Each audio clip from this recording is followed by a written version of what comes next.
Hello everyone and welcome back to my YouTube channel with another informative and useful video. So guys, today in this video I'm gonna be show you how can you fix battery draining faster on your iPhone. So guys, if you are facing this problem that your iPhone is battery draining faster, then how can you fix this issue?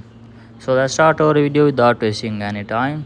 So guys, first of all you have to just simply open settings and then tap on battery and make sure that your battery health is good. If it is on service, then you have to just simply change your battery, and after that hopefully your problem will be fixed.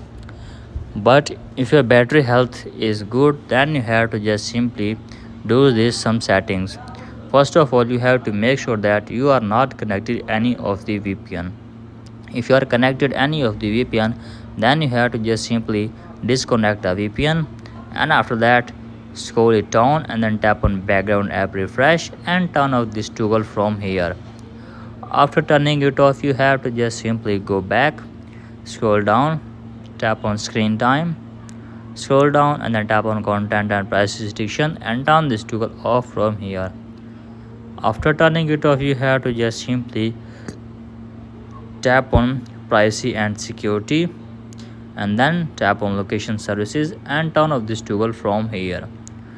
After turning it off, then you have to just simply scroll it up and then tap on battery, and here you can see this low power mode. So just simply enable this, and after that guys, hopefully your problem will be fixed. So guys, follow these steps, and after that guys, hopefully your problem will be fixed. So in this way you can easily fix your problem. So that's it for today's video. Hope this video helps you. If the video helps you, then please subscribe to my YouTube channel as well. Thank you.